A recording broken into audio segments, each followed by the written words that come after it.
बाप और बेटे और उल कुदस के नाम में आमीन। ऐ मेरे खुदा, मैं ईमान रखता हूँ कि तू यहाँ हाजिर व नाजिर है। मैं तुझे सिजदा और अपने सारे दिल से प्यार करता हूँ। तूने मुझे नेस्त से पैदा किया, अपने बेटे की मौत से छुड़ाया, अपने रूह कुदस के फजल से पाक किया। तूने गुजरी रात मुझको सलामत रखा और आज का दिन मुझे बख्शा है। इन और सब बाकी नेमतों के लिए जो तूने मुझे बख्शी हैं, मैं फरोतनी से तेरा शुक्र करता हूँ। मैं अपने सब ख्यालात, बातें, काम और दुख तेरे हुजूर पेश करता हूँ। मुझे अपना फजल बख्श ताकि मैं तुझे नाराज़ ना करूँ, बल्कि सब तरह से आज तेरी पाक मर्जी बजा लाऊं। आमीन। नफसानी इंसान रूह खुदा की बातों को कबूल नहीं करता, लेकिन जो रूहानी है वो सब बातों को दरियाफ्त कर लेता है। हमारे लिए आज की पहली तिलावत मुक़द्दस पौलुस रसूल का कुरिन्थियों की कलीसिया के नाम पहला ख़त, उसका दूसरा बाब 10वीं आयत से लेकर 16वीं आयत तक। लेकिन खुदा ने उन्हें रूह से हम पर जाहिर किया है, क्योंकि रूह सब चीज़ों को बल्कि खुदा की गहरी बातों को भी दरियाफ्त कर लेता है। क्योंकि इंसानों में से कौन इंसान का हाल जानता है सिवाय इंसान की रूह के जो उसमें है। इसी तरह रूह खुदा के सिवा खुदा का हाल कोई नहीं जानता।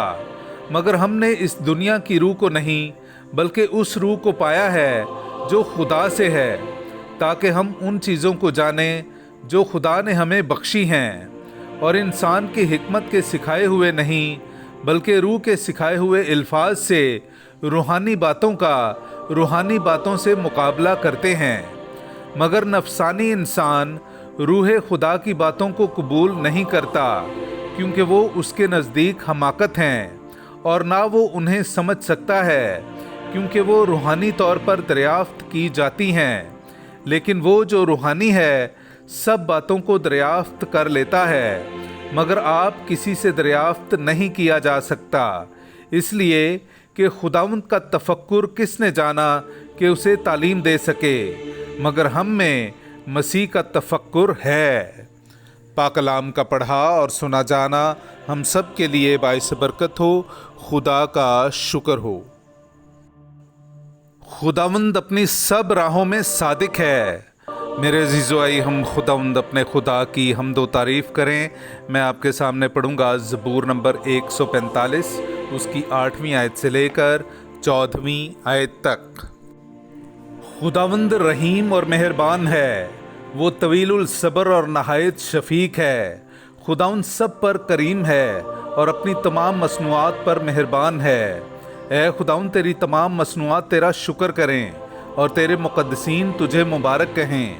वो तेरी सल्तनत की शौकत की बात करें और तेरी कुदरत का जिक्र करें, ताकि तेरी कुदरत और तेरी अजीम सल्तनत की हशमत बनी आदम पर जाहिर करें।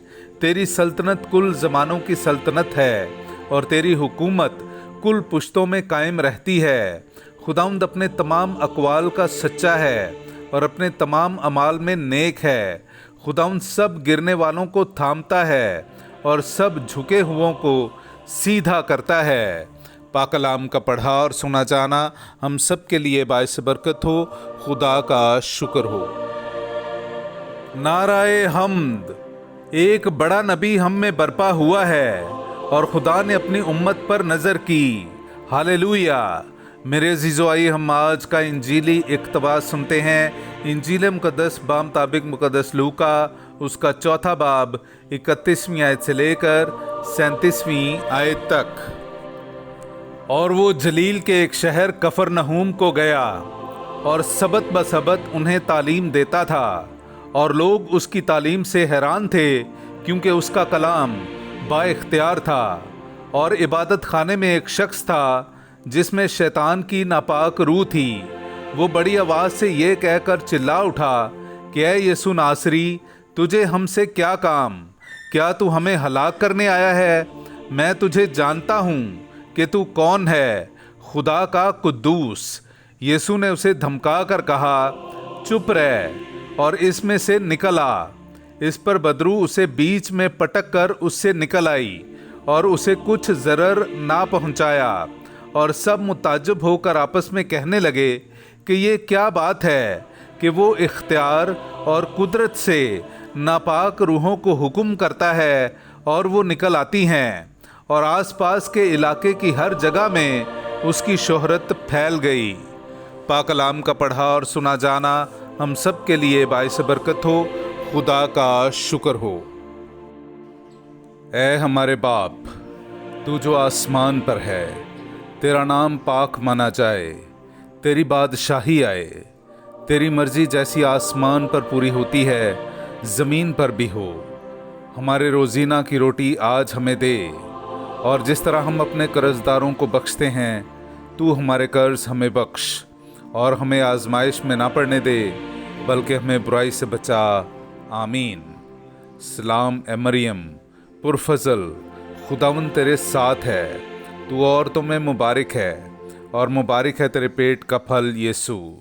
اے مقدسہ مریم، خدا کی ماں، ہم گنہگاروں کے واسطے دعا کر، اب اور ہماری موت کے وقت۔ آمین۔ جلال باپ اور بیٹے اور روح القدس کا ہو، جیسا کہ ابتدا میں تھا، اب ہے اور ہمیشہ ہوگا۔ مرحوم ایمانداروں کی روحیں اور خاص کر میرے والدین کی روحیں خدا کی مہربانی سے آرام میں رہیں۔ آمین۔